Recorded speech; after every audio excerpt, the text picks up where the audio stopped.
Hey everybody, welcome back to the channel, and it's finally here, the long-awaited, long-promised top 15 N64 games of all time. By all time, I mean my favorite N64 games of all time, and I've played a bunch of them. I mean, I own 200 N64 games, not counting like the Japanese-only releases that I have down there, so well over 200 N64 games. So I've played a lot of them, but I haven't played all of them. So, but I've played the bangers. Like, I've played the ones everyone's played, kind of thing like this. And originally, this was the first genesis of the countdown list of the individual systems. But I started going in order. I don't know why I decided to jump ahead to the Dreamcast. I think that's because I was wearing a Dreamcast shirt that night. No, we're finally at the N64 list. And it's a doozy, because this one is what started out whether I'm going to do 15 or 10, because I couldn't just do 10, because I had so many games that I was just like, oh no, but I don't want to leave this off the list. I don't want to leave this off the list, kind of thing like that. So I widened the list and kind of figured out the order in which the games will appear on this list. In fact, there was like last second changes to this list because I own all the games on the list. I ended up grabbing them off the shelf so I can also show you the cart of the game when I go through it. And as I was doing that, I would spy a game. I was like, oh shit, I didn't even think of that game when I was doing my list. And I definitely like this game more than I like this game. So there were even like a couple last minute substitutions to this list. But without further ado, let's get started on this list. This one is kind of almost a timely one, because this past season, his all-time NHL scoring record, or not scoring record, I'm sorry, all-time NHL goals record was broken by my boy, Alexander Ovechkin, the Great Eight. You can't see his figure in game over there because it's not on camera. But big Capitals fan here. And Ovi just got 900 the other night. So yeah, but this was one of the first games I got. This might have been the first sports game I got from my N64. I love this game. It's a great arcade hockey game, and it is Wayne Gretzky's 3D hockey. This is not going to be the only sports game to appear on this list, and much like the other one that will appear on this list, the sequel could also, be on this list instead of this one.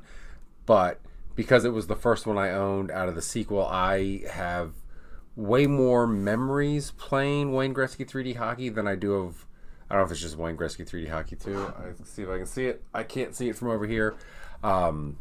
But yeah, I just remember playing the first one a lot more than playing the sequel. So that's why Wayne Gretzky 3D hockey is on this list at number 15.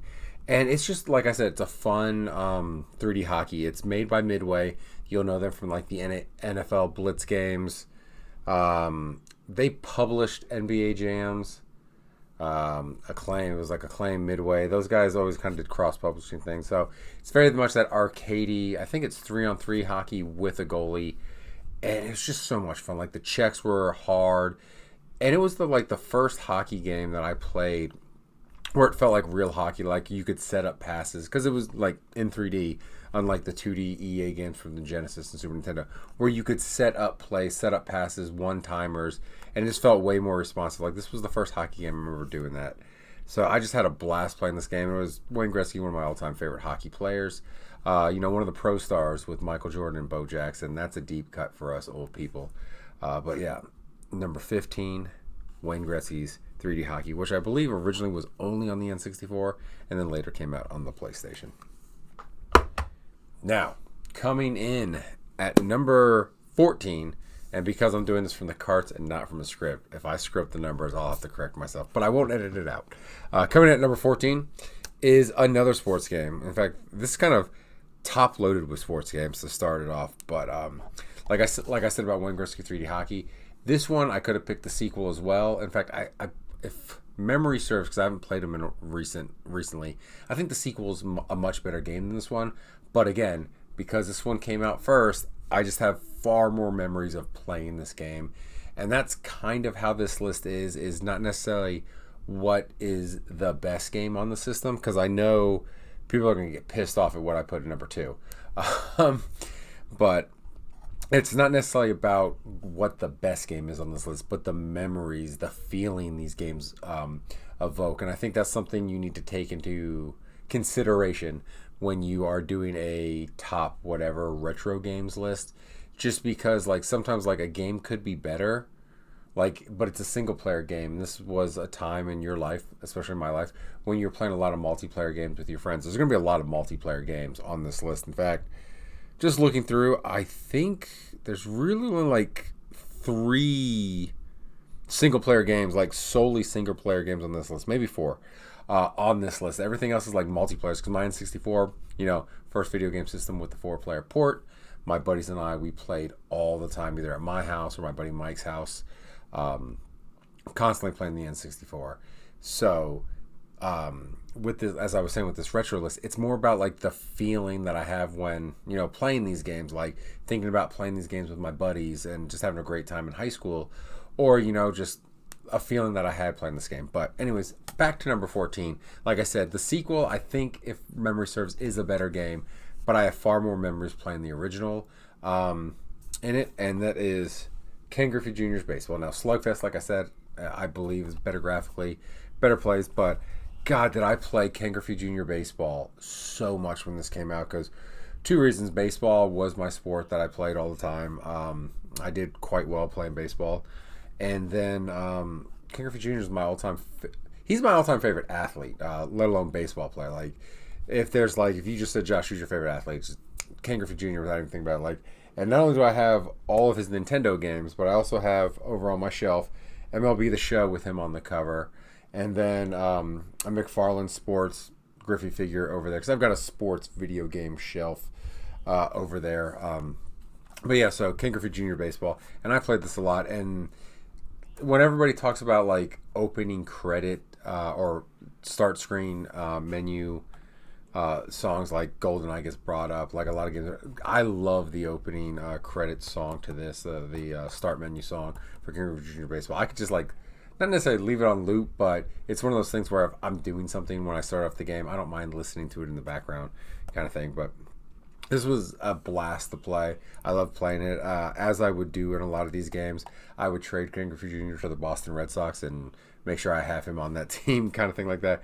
Much like if you watch my stream of my MVP baseball in the GameCube, Griffey was on the Red Sox because I made the trade for him, kind of thing like that. But no, this was a blast. And even though this is a multiplayer game, I played this game far more on my own, doing the franchise trades, going for the World Series seeds and stuff like that, like I do with my sports games. I'll play multiplayer occasionally, but mostly I play on my own. Wayne Gretzky's 3D hockey, though, exception to the rule, played a lot of that with buddies, because the arcade ones are a lot more fun to play with your friends. But no, this was a great game. Had a very fun season in franchise mode. Graphics good for the time, like going back, like a lot of N64 games, like going back to playing a lot of those graphics, like it's kind of dark, not a lot of polygons, kind of thing like that. But for the time, it was a lot of fun. One of my all-time favorite baseball games. That's why it's number 14 on the N64 list. All right, number 13, and it is the first of many truly just multiplayer games. It does have a one-player mode, but the only reason to play the one-player mode is if your friends aren't around and you're trying to earn stuff for the multiplayer mode. And again, this one's a series. I think it goes up to 3 on the N64, and I think it's up to 10 or 11 games now. In fact, I don't even think they number them anymore. They just give them subtitles now. It's appeared since the N64. I think it's appeared on every Nintendo system and handheld. And I picked this one because this is the one my buddies and I played the most.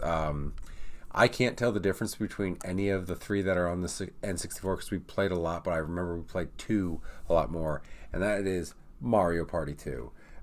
Again, just the board game aspect of it and the sheer randomness. Like, the only thing you have to be good at in this game is the mini games, and even if you're the best mini game player ever, you'll still lose the main game because that game is just all about chance. Like, you could be in the perfect position to get all the stars, and then the board randomly changes and you're nowhere near the star, and then at the end, all the random ass bonus stars that the game likes to hand out, which when you're playing with a bunch of high school boys, which we were, that phrase sounded very weird coming out of a 42-year-old man's mouth. When I was in high school and we were just a bunch of teenage guys playing this game, so many playful arguments and fights started at the end of the game because you'd be in prime position to win. You'd have like 4 stars higher than second place, and somehow the person in 4th place wins the whole damn thing because they get all the bonus stars. So that was always fun, just us kind of yelling at each other and the game when it came to those bonus stars. So just for the bonus stars alone, and the mini games, just man, so many like arguments broke out when it was like a 2-on-2 or 3-on-1, and somebody on your team was not carrying their weight for the mini games. You're just like, God damn it, what is wrong with you, kind of thing. So a lot of fights, a lot of fun. What are board games for if you're not getting to fights with people? So Mario Party 2 and just the whole Mario Party series coming in at number 13. And honestly, I should have said this moving into number 12 when I did Mario Party. You're going to see that Italian plumber pop up a lot. And honestly, what would be a Nintendo system countdown if you don't have a bunch of various Mario games popping up on that countdown?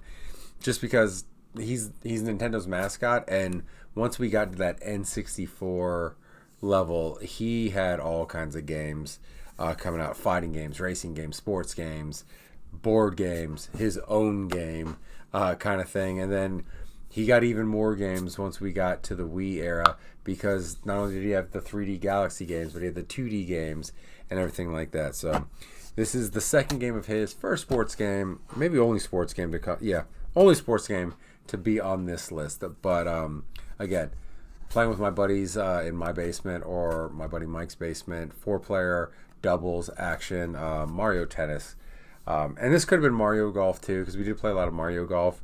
But I think because with the tennis aspect and doing doubles, and we do 4 players at the same time simultaneously, instead of, in golf you take turns and take your shot, kind of thing like that, it would get crazy. Like I remember my buddy Bernie and I were always on a team together, or if we played each other, we did the same thing. We just got right up at the net and would just constantly just be like hammering down. Like you'd have to try to lob it over us to get it by, and then one of us would run back, hit it, and we would just guard that net like no one's business. That's like the memory I take away most from this game, is either Bernie and I playing one-on-one, just being at the net going back and forth with it, or when we would do doubles, him and I'd be on the same team, again still staying at the net, maybe using some of the worst strategy ever for tennis, but it worked out for us in our favor. And probably because this is not a tennis simulated game, it's Mario Tennis kind of thing. I'm sure if it was like simulated tennis, we'd have gotten our ass kicked with that strategy. But a lot of fun, and again, just kind of like a lot of like bullshit arguments starting up over this game, kind of thing like that, just like yelling at each other because of power-ups and things like that, but all in good jest, all in good fun. Mario Tennis, again, a lot of great memories with my buddies playing this game.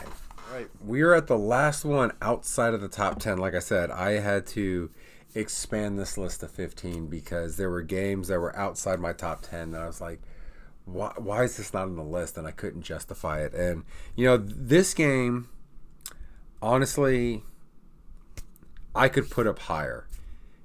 In fact, I'm going to put it up higher. We're making it. I'll tell you when it is. But no, it's getting moved up in it. It's getting moved way up. We are breaking all the rules in this countdown. So that game is getting moved up even higher. It's in the top 10 now. Kind of thing. So we're gonna go right to 11. So it bumped a game out of the top 10, and I'm sorry for this game. But also this company has 1, 2, 3 appearances on this list. Let me make sure. Yeah, none of those other games were made by this company. It's got 3 games on this list. Next to Nintendo proper, this studio probably had the most bangers on the N64. And this is the first one on the list for me for them. And again, another game where its sequel could have been on there, but I played the first one way more than the sequel. And that is the mascots, one of the mascots for Rare, and that is Banjo-Kazooie. Again, a fun 3D platformer collectathon. Some people say it's better than Mario 64. I'm not one of those people, but I can see it. I can see the argument.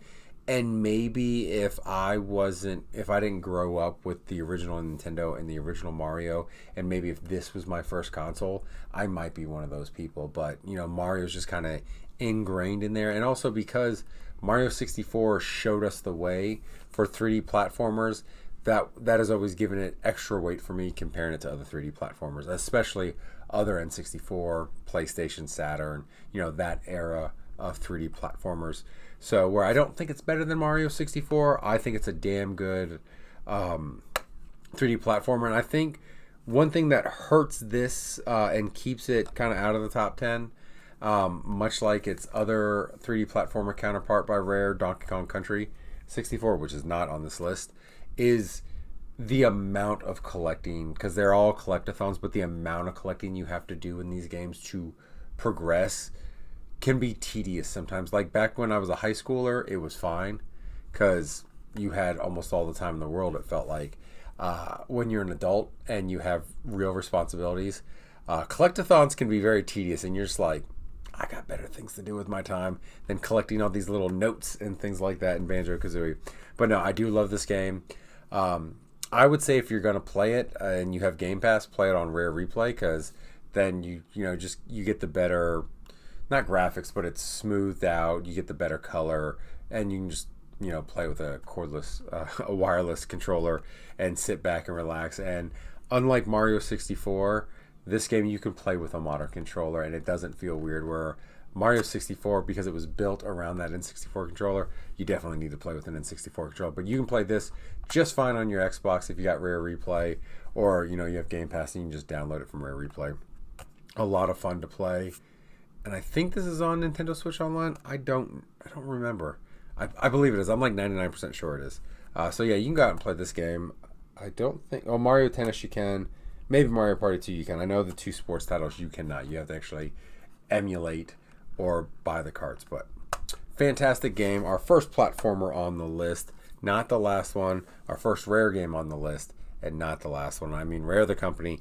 Not Rare as in hard to find. In fact, I don't think any of these games are really hard to find. A couple of them are pricey. But yeah, that's the one thing that's also nice about this list. Almost every game in this list you can find for under $30, and so you can play this list fairly cheaply if you want to mimic it. All right, we're in the top 10 now. Let me make sure. 1, 2, 3, 4, 5, 6, 7, 8, 9, 10. Yes, we're in the top 10 now. Like I said, we're going based on the carts. My script is not up, so I don't have a number to keep track of things.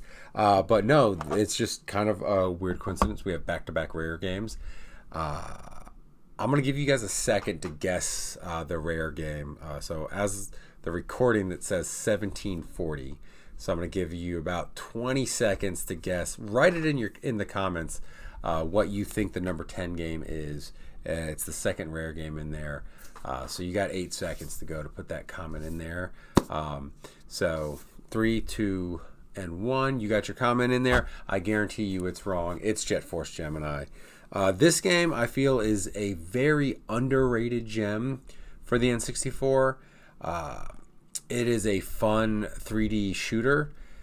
It does get hurt a little bit, especially when you're used to modern shooters, with the old school control, because it's one of those you can run and gun, but I think you hit the Z button to aim while you're moving. It's really hard to actually like run and gun and shoot. A lot of times you got to like stand still, move your guy around and shoot, because this was a time before we had 2 joysticks, so 3D shooters a little bit more difficult. Like I think GoldenEye kind of nailed it to start that off, but not every game played as well as GoldenEye. But Jet Force Gemini, in spite of that, and because we didn't really have a standard for shooters at the time, you could adjust to it to where now every shooter plays the same, or at least the aiming and the shooting all control the same. So it's something we've all gotten used to, and this was kind of hard to go back and play, unfortunately.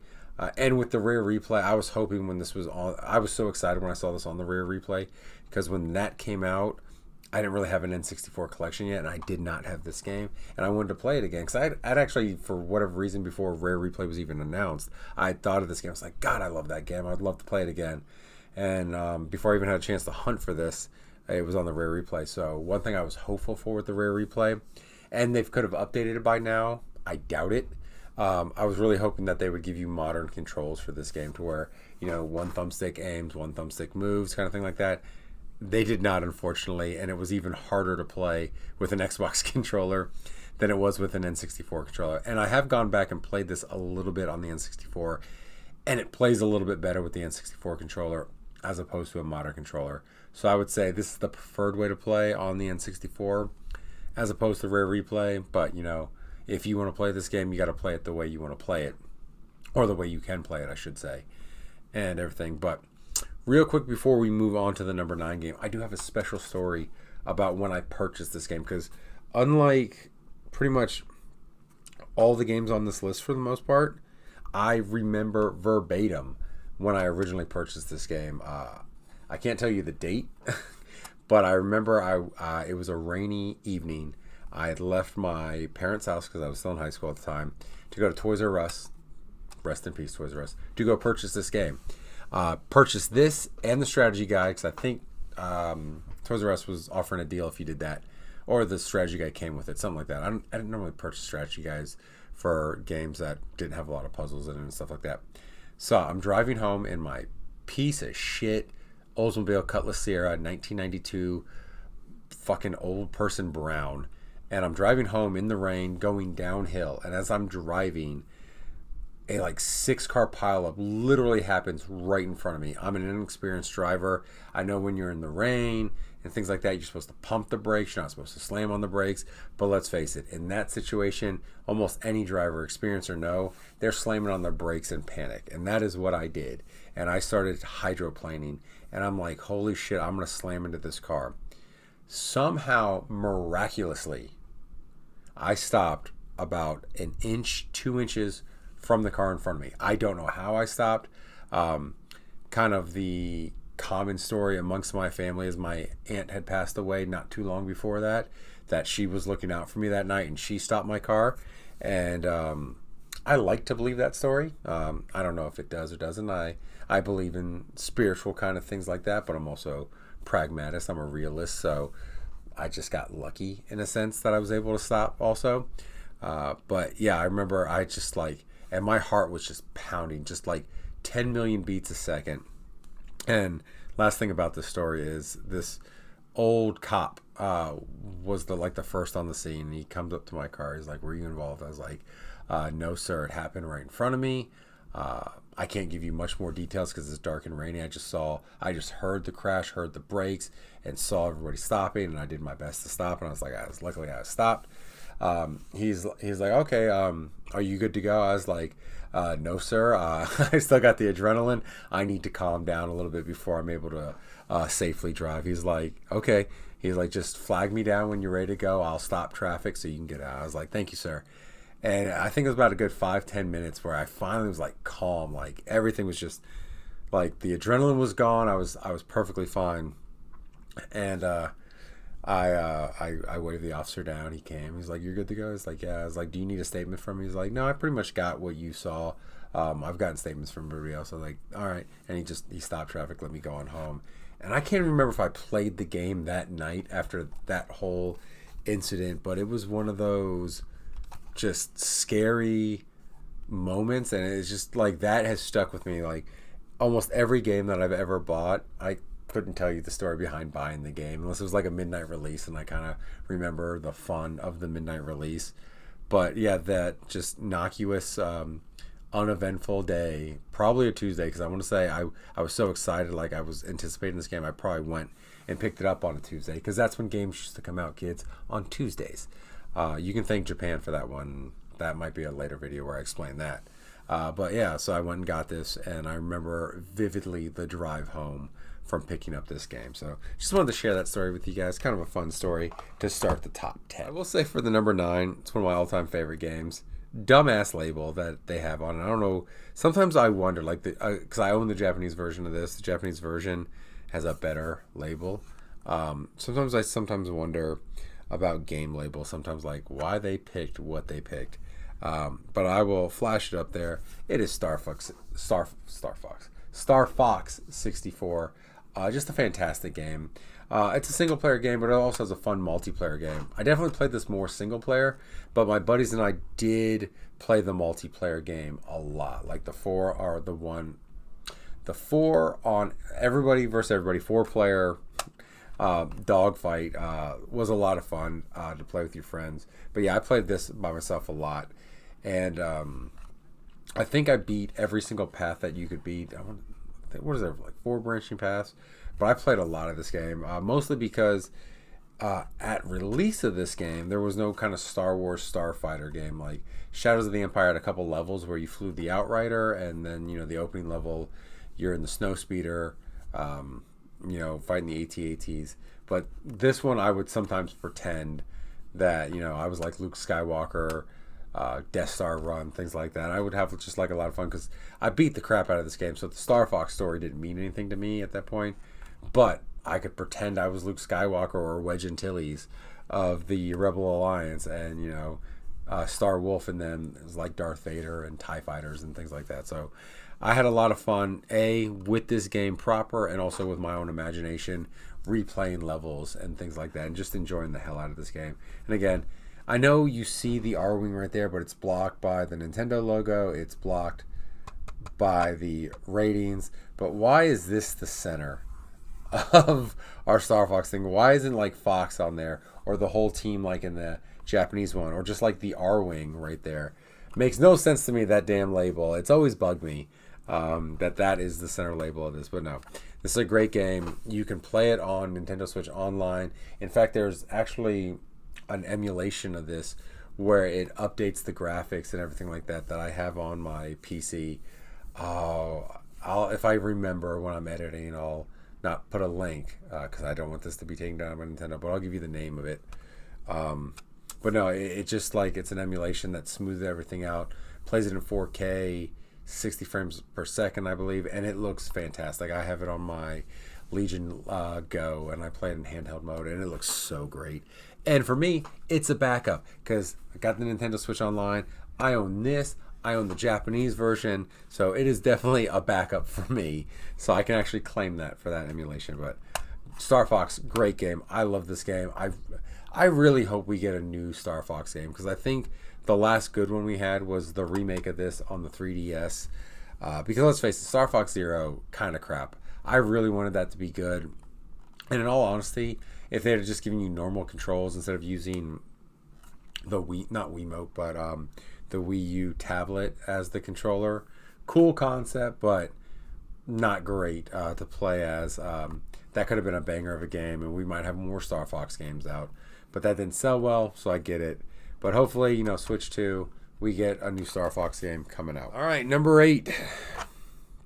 Like I said, we're going to see this guy a lot on the countdown. And, this is the game. If you owned an N64, you probably owned this game because it came out day and date with the N64. It came home with me when I bought my N64, where I don't have a ton of memories of actually buying the N64 because I was on crutches at the time. I don't have a ton of memories playing this game because I would play it every morning before school, before the small bus came to pick me up because I had torn my Achilles and I was unable to walk, so I had to take the short bus. Yeah, I was one of those kids for like the first, I think like month and a half, 2 months of school. So I played a lot of Mario 64 before school and after school, but because I'd get dropped off, I'd get picked up after my sister left to go ride the bus, and I'd be dropped off at home before she got home. So I would go and play this game and have a blast playing the game. And like I already said with the Banjo-Kazooie one, this is the game that started the 3D platformer that started it all for us. And it was Mario. They designed the game around, or they designed the controller around the game, which is why when I played this on Switch Online when I was streaming it, it was really difficult to play. But then I popped this bad boy and I was playing with Bowie on the CRTV, much easier with the original controller because it was just made that way. So it makes me think that I might have to get, much like I have the Bluetooth GameCube controller to play GameCube games on the Switch too. I think I might have to spend the $50 and get the N64 controller for not just for this game playing on my Switch, but for other N64 games where it just would feel better having an N64 controller because you need that to play on this one. And this one's just a great game. It was so much fun. Collecting the stars and things like that does not feel as much of a chore as Banjo-Kazooie, as Donkey Kong 64 does with the notes and the bananas and things like that. And I think what they did great in this game is you didn't have to get all 120 stars to beat the game. I want to say you only need like 65, and God help anybody who puts 6, 7 in the comments. But yeah, you didn't need all of them. You just needed a majority, I want to say, to actually beat the game. Because I know it was years after initially beating the game that I actually collected all 120 stars to get Yoshi at the top of the castle and things like that. And then just kind of the lasting effect of this game. I kind of geeked out in Super Mario Odyssey when you go to the N64 Mushroom Kingdom and things like that, and you go into the original castle and things like that. And then also Mario Kart when you drive by Peach's castle, which I will say that was disappointing that there was no secret over there. You just could drive over there and basically lose the race, because if you go that far off course to drive around the castle, everyone's passing you at that point. But no, Mario 64, just the way they like developed it, like going through the paintings and stuff like that, that was done due to limitations because they could not do the open world level structure that they wanted to, or have as many levels as they wanted because of the limitations of the cart. So you would play the same level over and over again with different objectives. And they've kind of done that with a lot of Mario games since then.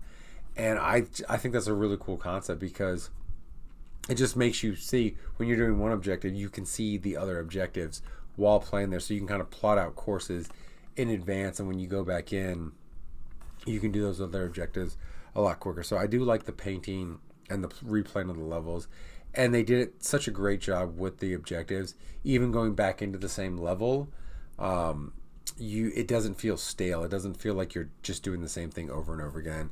Not to mention, doing it that way gives you kind of a sense of exploring, because I do know plenty of times when I would go into one of the paintings, especially that first painting, I explored a lot. Like, I wanted to see all there was to see. I think also that being like the first 3D Mario game kind of helped with that kind of aspect. But yeah, just going back into the levels, like every time I'd go back in, I'd look around a lot more. So yeah, the 3D platformer that set the standard for 3D platformers, right in here, coming in at number 8. Coming in at number 7, we got that plumber again. And this time, he's taking us on a ride. And that is Mario Kart 64. Just a blast playing this game. And just kind of funny, just the irony of like a lot of my memories of a lot of these multiplayer games is with my high school buddies. The N64 came out when I was in 8th grade. And like, in fact, like all my high school buddies, I didn't meet till high school. I didn't know that we didn't go to the same middle school and things like that. So we didn't meet until high school, kind of thing like that. We didn't play this game. This I played a lot with my neighborhood friends from middle school, who were still my friends in high school. But even like sometimes I don't want to say outgrow your middle school friends, but you meet new people in high school and like, oh, I've got a lot more in common with you, and you start hanging out with them more and more, kind of thing like that. I was still friends with my middle school friends and stuff like that, but I just didn't hang out with them as much as I did. But I played this game a lot with them. And this was a game we played in either my house or my buddy Chris's basement a lot. It was always my cart. I was just, we played at my house, or I'd take it over to his house. We played a ton of this. And not only would we do like the races and 4-player and stuff like that, but one thing we loved, and this is why like though Mario Kart World, I do like the battle mode in that. None of the battle, because you get so many players, it gets crazy. None of the battle modes were as good to me as the original one here, because it was the level with the multi-tiers. And my friends and I, we would get as many green turtle shells as we could, and we'd shoot them all to the bottom. And we'd do that for like 10 minutes, get as many green shells down there as we could. Then we all collect power-ups, and we go to the bottom level. So not only did we have to dodge each other and the weapons we picked up, but we'd have to dodge all the green turtle shells that we shot down to the bottom. So it just created such a hectic atmosphere that winning took some luck and some skill, because there was skill missing the turtle shells and stuff like that, but there were just so many of them that they were just an unavoidable hazard. So eventually you'd get hit by a stray shell. So it just made it so much fun and so hectic, which none of the other battle modes after that, I could never recapture that hecticness of it until the new battle ones in the new Mario, because there's so many racers on screen that it creates that havoc. You don't need all the spare turtle shells to be shot off by everybody before the match starts. You just have a ton of people just running around shooting things. So it creates that chaos that I love so much in the battle mode here. And plus, Toad's Turnpike is still my favorite Mario Kart track. None of them like as cool as a lot of the newer ones are. Toad's Turnpike will always be my favorite one, because just that sense for the first time in a kart racer driving in traffic And then, if you go, I don't know if it's 100cc or 150cc, the traffic comes at you, so it makes it even harder because not only are you like avoiding traffic that you're going the same direction at, now they're coming at you, so you have less time to react and things like that to them coming at you. So Mario Kart 64, a blast to play on 4-player. It is, of course, on Nintendo Switch Online. You can pick up the cart pretty cheap also. But like I said, I really like Mario Kart World if you like a battle system. So where some of these games, like this one's almost obsolete, it's still my favorite Mario Kart game though. So if I were to do a Mario Kart top 10 list, because there's only, I guess if you count like all the handhelds, there's probably 10. This would probably be my number one Mario Kart game, even though it's the second one ever released. And a lot of people like a lot of the newer games, especially like Double Dash. Double Dash is great over this, but no, this is still always my favorite. And this is the game. This is the game I moved from 11 into the top 10. Because as I was like looking at the list, I was like, no, I love this game. This is one of my favorite games for the N64, and it deserves to be higher than what I initially put it at. And the cool thing about this game is this was a part of a huge marketing blitz. Like, not only did it have the video game, but there was a soundtrack, there was a book. There was comic books, there were toys. This thing got treated like a proper movie in the series it comes from. And if you haven't guessed what it is, here's coming at you right now. Star Wars Shadows of the Empire is our number 6 game with a bullet. Like I said, I originally had this out the top 10, and then I was like, everything came flooding back to me. I was like, no, this is top 10 worthy. Especially like because again, a 3D shooter, it does it better than Jet Force Gemini as far as the 3D third-person shooter goes. It's a lot of fun. And I already talked about the first level. You're in the snowspeeder.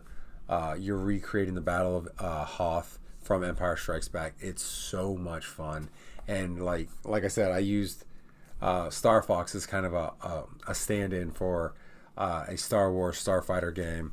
But this one, the few levels that you do fly around in some sort of starfighter really hits home. And as a lifelong Star Wars fan, I love this game.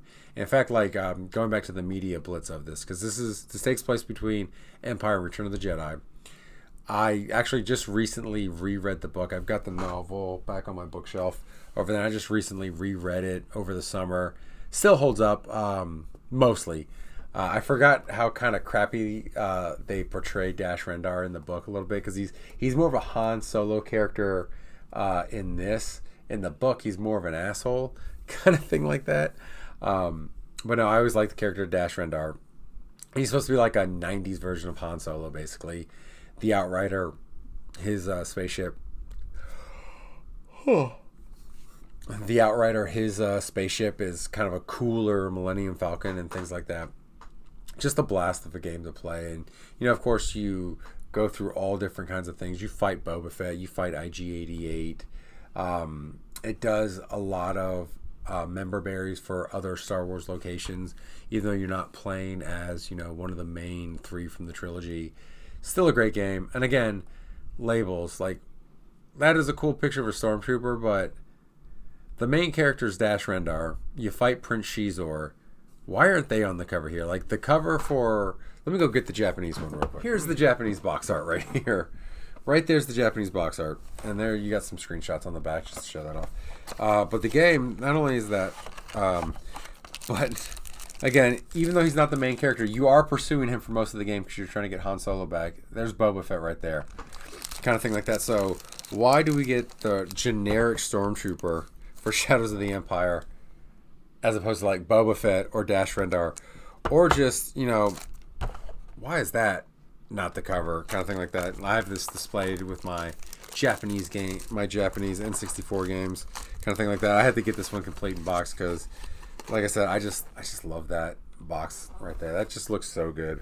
But yeah, Star Wars Shadow of the Empire, just a fun single player game. And for us Star Wars fans, I want to say up to that point, for consoles at least, this might have been the best Star Wars game on console. Super Return of the Jedi is pretty good. But even in the levels when you're in the Millennium Falcon, it pales in comparison.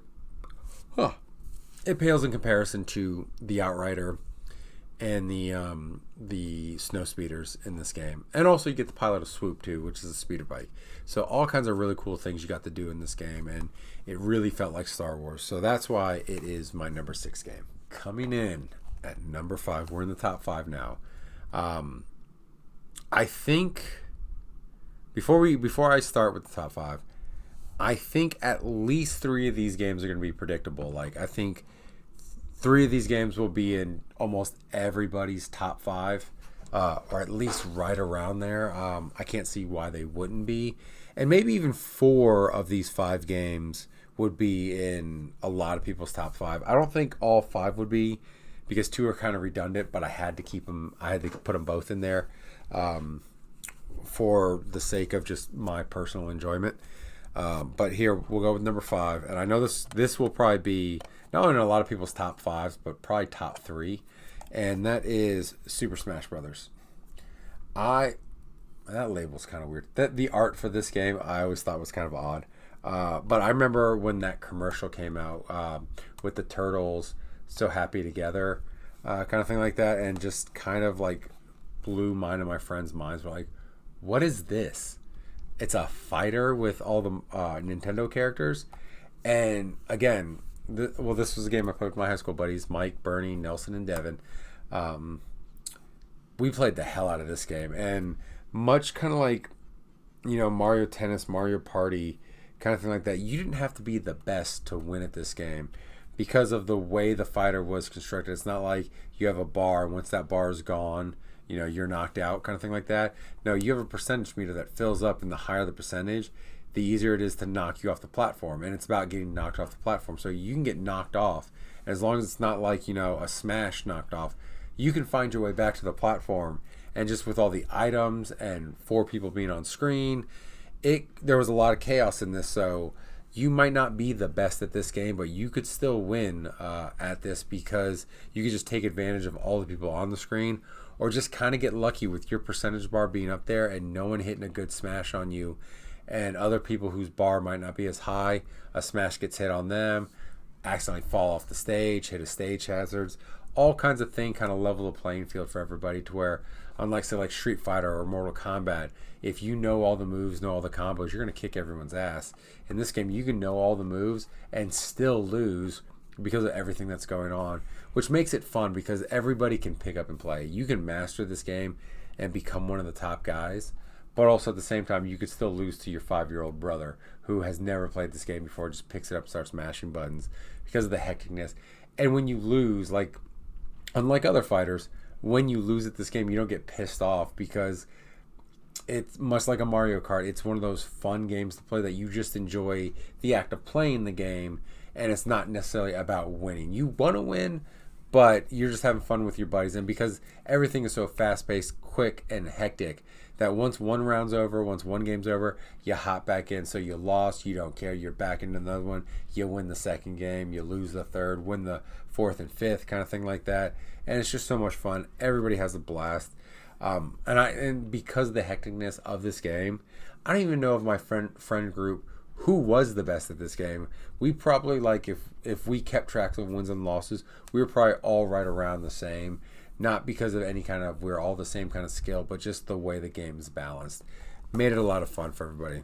So number 5, and I guarantee this is in a lot of people's top 5 in N64 all-time list, Smash Brothers. In fact, right now in the comments, let me know where this one ranks on you. Is it in your top 5? In fact, for the top 5, I want to see everyone's list. Give me your list, whether it's your top 5, your top 10, your top 15. You might have a top 20, top 30, kind of thing like that. I could have done a top 30 easily, but we're already at 45 minutes in this video, and we still have 4 games left. So just think of how long it would have been if I'd done top 30. But put your games down below, but especially your top 5, because I want to see how many of my top 5 are in your top 5, because I think there's probably going to be at least 3 games in most people's top 5 that are in my top 5 as well. All right, this is the last one from Rare. I told you, next to Nintendo, they had the most games in here. And I think since it's a Rare game, I think everyone knows what game this is. Well, it could be one or the other. Again, this has a spiritual sequel that a lot of people might say is better, but I don't know of anybody who played that one as much as this one, and that is 007 GoldenEye. This game, just so much fun. Like, the single player game is great. That pause menu song, a banger.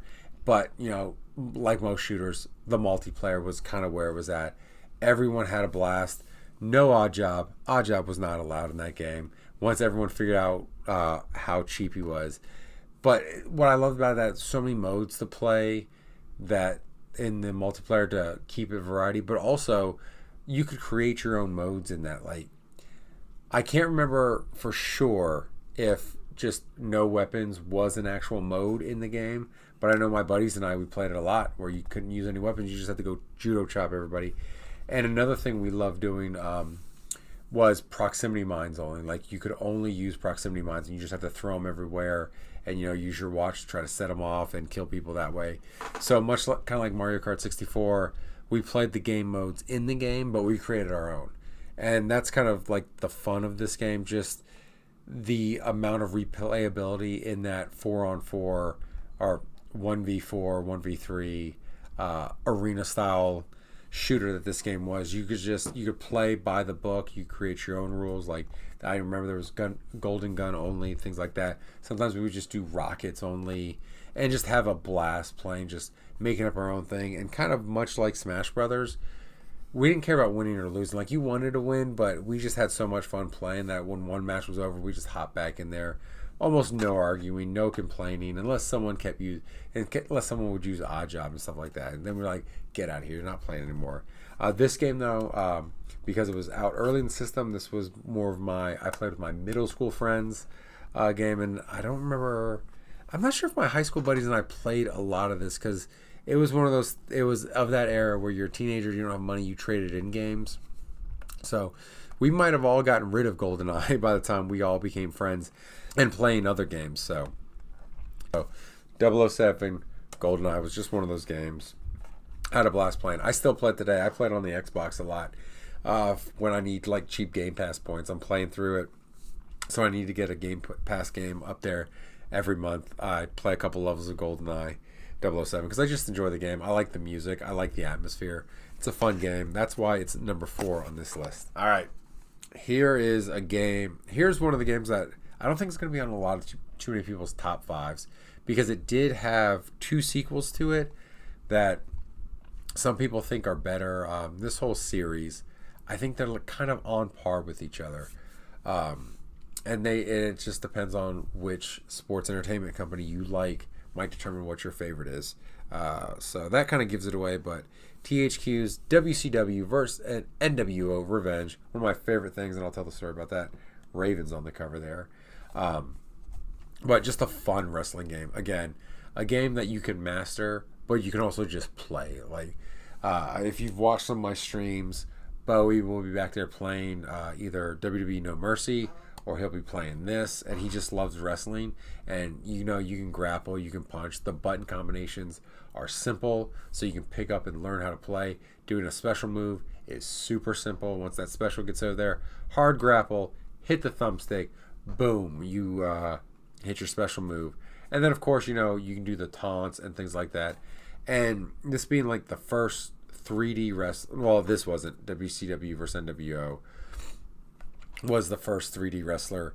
But this is just such a fun game. This expanded and just took everything that game did right, made the graphics a little bit better, and added more features, added more wrestlers, added more customization. Like, you technically couldn't create a wrestler, but you could customize a wrestler that was in the game and kind of create your own wrestler. So that was like a fun thing about that game. And again, a game I played with my buddies a lot. In fact, one of my favorite memories of this at a buddy of mine's, I want to say 16th birthday party, there was a ton. He was just throwing an all-out house party, and somehow a lot of it devolved to his room where we were playing. We did a huge WCW versus NWO tournament. I ended up winning the tournament, and just kind of the funny way that I won it, I was using Chris Benoit, and this was long before he became a murderer. And we're in the finals. It was me versus my buddy John, the birthday boy. He's using DDP.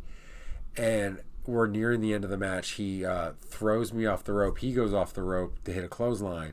I hit the reverse button at the right time, slap him in a crossface, and like as soon as DDP hits the mat, he starts tapping out, and I win by submission. And I was just kind of like, that's the way a Chris Benoit match might end. But it was just kind of a fun memory of playing this game. That tournament had so many people playing, and it was just a lot of fun. Everyone just taking turns, 1v1 matches and things like that, just having a blast.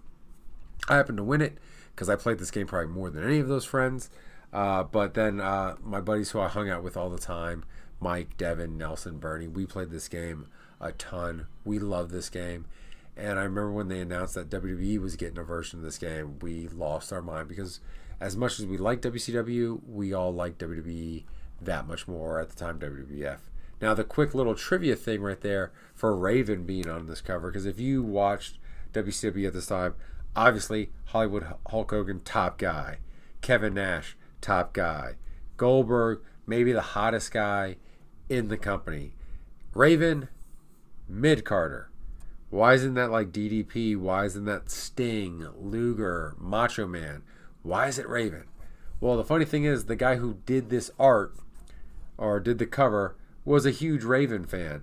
And he put Raven on the cover because that way his favorite wrestler was on the cover, but also all these guys on the cover got residual checks when a copy of the game was sold. So Raven, not being a top guy like those three, still made as much money off this game as they did through the residuals off being off the cover. So I thought that was a kind of a cool story.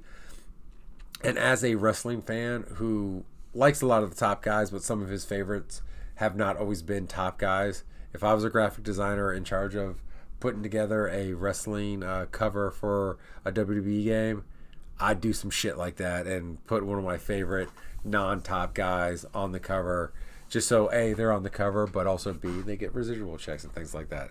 So yeah, number 3, we got WCW NWO Revenge.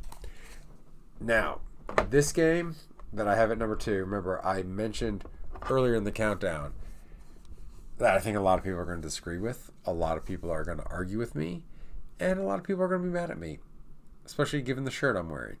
Because I think this game is a lot of people's number 1 N64 game, especially if you like single-player games. This is definitely, in this series, a lot of people's number 1 game in that series, and it's my all-time favorite video game series. Yet it's first 3D version. It's a lot of people's favorite version of this game is only my number 2 game, and that is Legend of Zelda: Ocarina of Time. Again, love this game. Don't get me wrong, and I'll explain it when I do my number 1 game. But it was kind of a toss-up, like much like my top 100 video games of all time, with Chrono Trigger, or not with Chrono Trigger, with A Link to the Past and Bioshock Infinite being 2 and 3. Those could change at any time. Same with this kind of number 1 and number 2. Just kind of how I feel. But number 1's a multiplayer game, and I have so many more like cherished memories playing with my buddies for that game, as where this one, a lot of good memories playing by myself in my room. So where I do love this game, and I love playing this game. Also, what kind of keeps it on number 1 spot, the freaking water temple, man. Just video game makers, can we all just agree to stop doing water levels? Unless our game is based around aquatic environments, can we just get rid of water levels? The water temple in this was the biggest hurdle and slowdown for me in this game, because it was one of those things like just constantly getting lost or backtracking and things like that. That's like the only temple I even struggled with in this game, and it was the damn water temple, and I hate the water temple in this so much. But no, this game is a phenomenal game, and again, much like Mario 64, it was Link's first foray into 3D, and I think, the team making this game, much like Mario 64, nailed it. Just like first time out of the gate, and you make a masterpiece like that, like no one, like the whole 3D gaming thing was brand new to a lot of people, and Nintendo, with their 2 biggest franchises, just nailed it on the first try. Like, didn't even stumble out of the gates, just nailed it. Almost perfect. Again, just how perfect this game is. A lot of the people still swear by it as one of their all-time favorite games, but also their favorite Zelda game.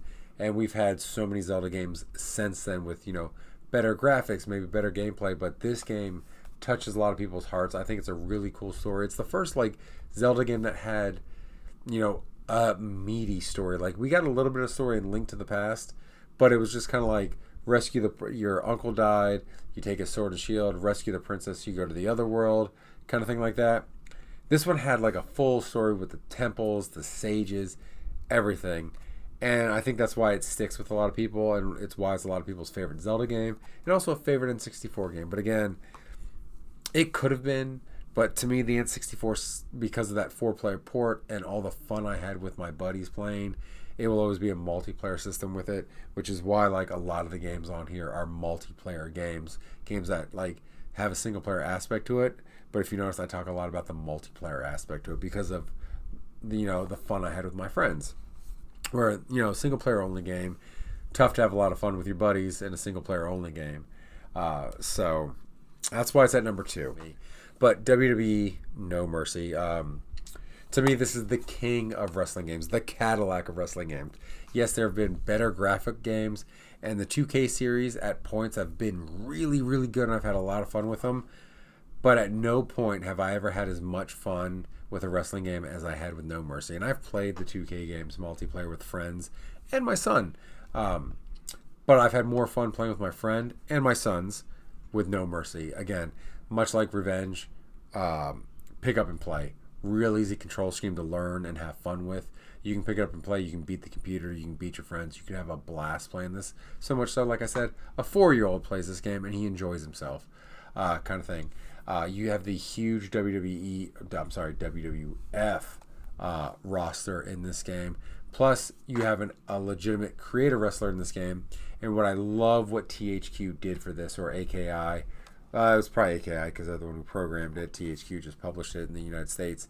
Is they left so many of the taunts, moves, hairstyles, outfits of the WCW, NWO guys with no logos, but a lot of stuff where you could create Sting, you could create Kevin Nash, Hulk Hogan, Macho Man, all your favorites. So you could have the WCW invasion of WWE happen in this game long before it happened actually in the ring. And that's what was part of the fun with it. Like I remember I bought this game night of release. We went over to Mike's house to play it, and we didn't even play it the night it came out because all of us spent hours and hours making our creator wrestlers in this game before we even played it. Like we went through every outfit, hairstyle, glasses, what have you, to create the appearance of the wrestlers, and then we meticulously went through each move to create our guys. Something I will not do to this day anymore because I do not have the time to be that meticulous for it.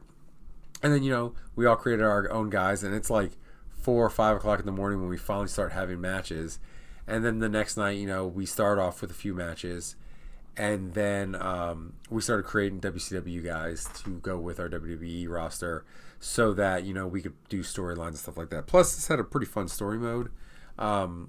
That was just a blast to play when you were just kind of on your own, so you could earn money to buy more outfits for the creator wrestler and things like that, which is something we also then started doing, taking turns playing through the story mode so we could earn everything, so we had everything at our disposal. But also, another cool feature of this game, you create your own title belts. Our number 1 belt, we named after Mike's dog. We called it the Buddy Belt. That was the top belt of our federation. And I remember, this is why I hate The Rock. Well, I was never really a Rock fan, but I hold a grudge against The Rock because of this game. We were all kind of equally matched in this game. Like, the game's balanced well, but we were all really good at this game. Like, we were good at reversing, we were good at all the moves, timing, everything. So it was all pretty equal. So a lot of times we had a lot of like fatal 4-way matches, and we would always like build up to like almost like a pay-per-view-esque where we would do a fatal 4-way match.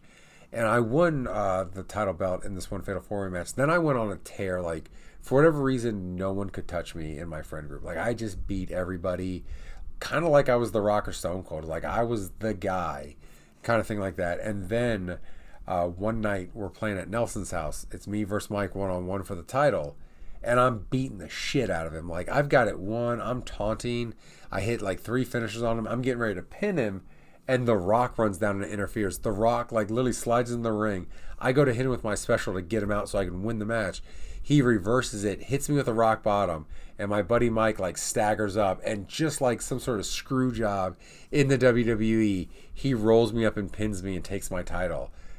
I was so pissed, like just pissed off at the whole situation. Not at my buddy, but I was pissed off at The Rock, and I have not forgiven you, Dwayne. You stole my belt from me, much like you did to CM Punk in 2012, kind of thing. And I was just like, I can't believe this happened. But it was like, it was so like WWF-esque. Like that would happen to like Stone Cold, like The Rock and the corporation would screw him out of the belt, kind of thing like that. That is just kind of funny, and you laughed at. And then, like these games do, they have the battery, and lucky for us, it was kind of funny. Like, I guess when we had finally stopped playing as a group, our buddy Devin, he was the champ, you know, kind of like that sad little like meme you see on Facebook every time.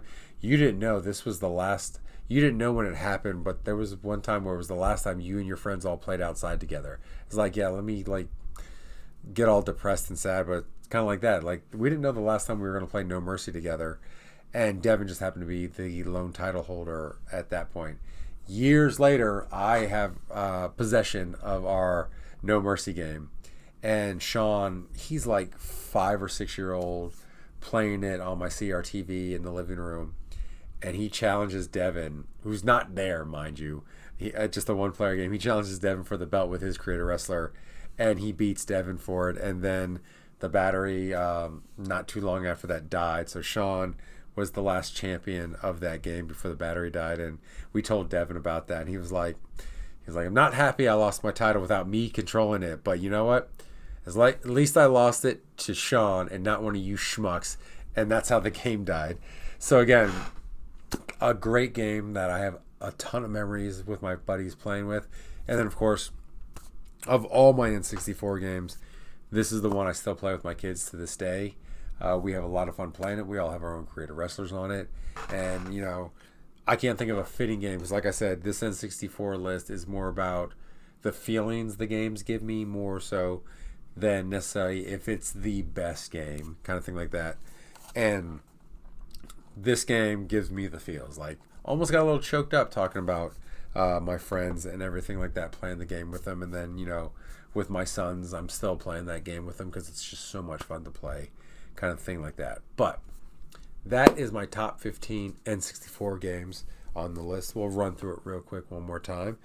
We got Wayne Gretzky 3D Hockey, Ken Griffey Jr. Baseball, Mario Party 2, Mario Tennis, Banjo-Kazooie, Jet Force Gemini, Star Fox 64, Super Mario 64, Mario Kart 64, Shadows of the Empire. In the top 5, Super Smash Bros., GoldenEye 007, WCW NWO Revenge, The Legend of Zelda Ocarina of Time, and our number 1 game, WWF No Mercy. That's my list. What's your list? Let me know in the comments below. And I don't care. You can give me a top 100 if you want. But at least give me your top 3. What are your top 3 N64 games of all time? I definitely want to see bigger lists on there. So name off all the ones you can think of some of your favorites. And what do you think of my list? Like, what games would you keep in yours? What games would you remove? Is it a cheat that I had WCW and WWE in there? Maybe, but I still love both those games. And, you know, you don't have to say why every game's your favorite. Like, your number 1, number 2 games, why are those your games? Is it because they are the best games? Or is it because you and your brother, you and your sister, you and your siblings, your friends spent hours and hours playing those games at sleepovers and stuff like that? I definitely want to know in the comments below. And as always, for all my subscribers, thank you for subscribing. If you're new here, you know, if you want to give a subscribe, we do countdown lists periodically. We talk video game news. We do streams. In fact, we've got a build coming up. Not a Hot Wheel, but, you know, Lego Audi wagon coming up. We stream Lego builds, things like that. We stream Gundam builds. We stream video games all the time.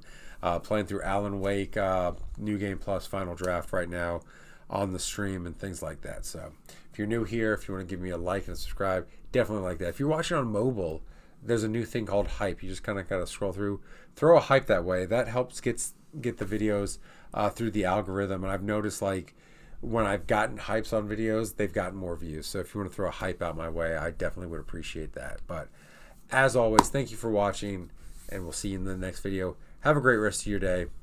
So long. Bye.